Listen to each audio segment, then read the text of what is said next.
So ayan guys, today we will show you or gagawa po tayong unique simple problem using CPU algorithm. So first po, ang gagamitin po natin is SRT, meaning shortest remaining time first.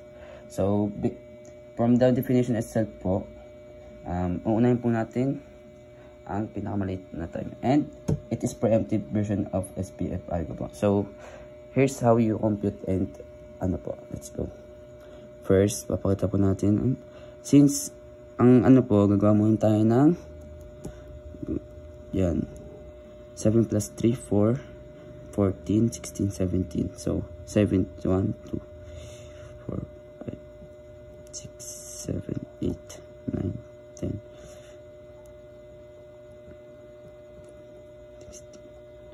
16, 17. Yan, guys.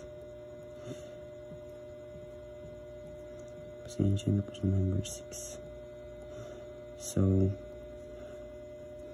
si A, dumating siya ng 0 na may CPU burst na 7. And si B po, dumating siya ng 2 na may 3 CPU burst. And si C, dumating ng 3 na may 4 na CPU burst. And si D, ay may dumating sa 5 na may lamang 2.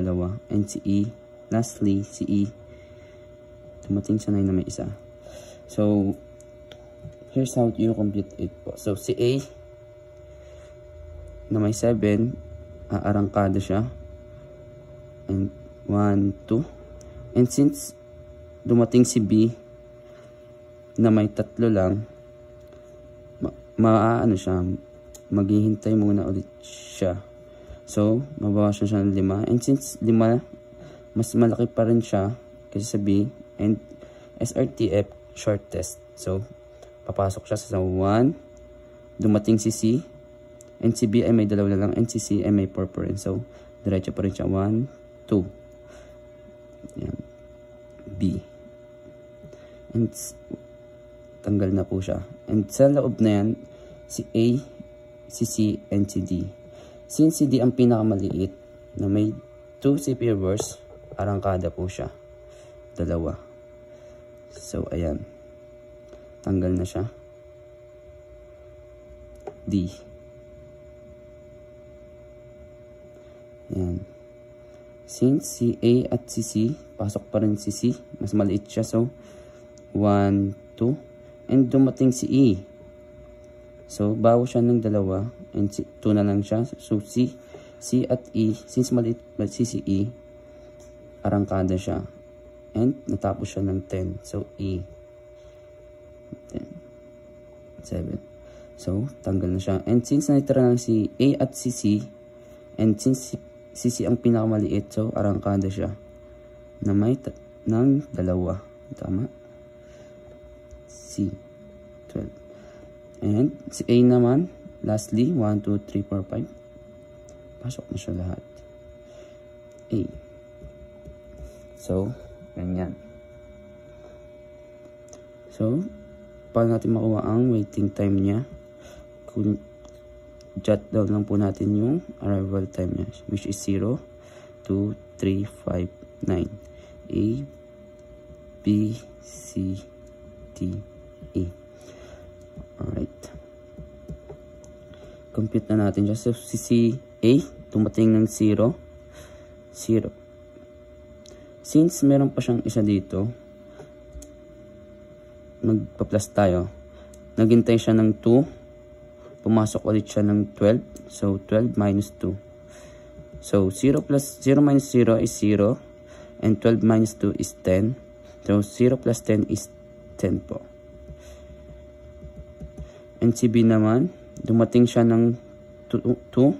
Arrival niya ay 2. Pumasok siya ng 2. So, 2 minus 2 is equals to 0. And si C, pumasok siya ng 7. So, 7 minus 3. And hindi pa siya natapos. So, ayan, may plus ulit siya. So, naghintay siya sa 7. At nakapasok ulit siya sa 10. I know. Sa 9 pala. So, 9. So, 7 minus 3 is 4. And 10 minus 9 is 1. So, 4 plus 1 is 5. And since si D, naghintay siya ng 5. Pumasok siya ng 5. So, 5 minus 5 is 0. And si E, pumasok siya ng 9. Naghintay siya ng 9. So, 9 minus 0 is 9.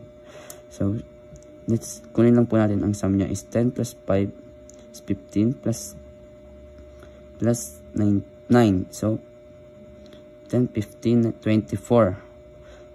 And kunin lang natin ang average waiting time niya.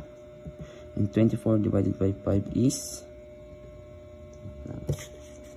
kunin po natin 24 divided by 24.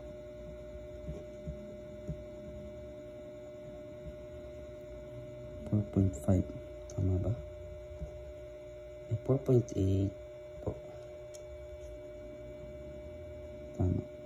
No? Meron siyang 4.8. And para naman po makuha si turnaround time. Ito na po sa turnaround time. Kung lang po natin ulit si arrival time. Si 0, 2, 3, 5, 9. A, B, C, D, E. So, here's the trick po kung paano mapadali makuha si turnaround time. Si A, natapos siya ng 17. So, 17. Ang trick po dyan is, yung pagkakasunod-sunod niya lang kung paano siya natapos at huwag yung pansentro. So, si C, natapos ng 12. So, 12 minus 3 is equals to 9. Si E, natapos ng 10.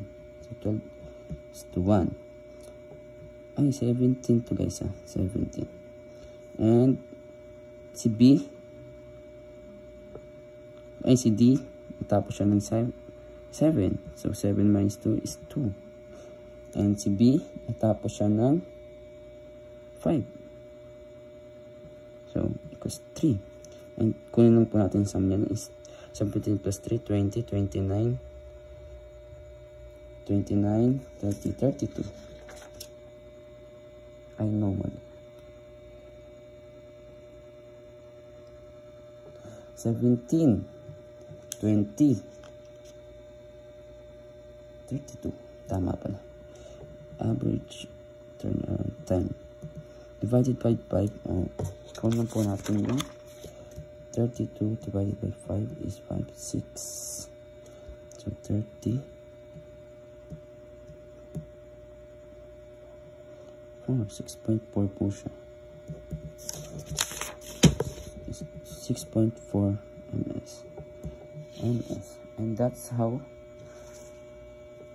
po. Thank you.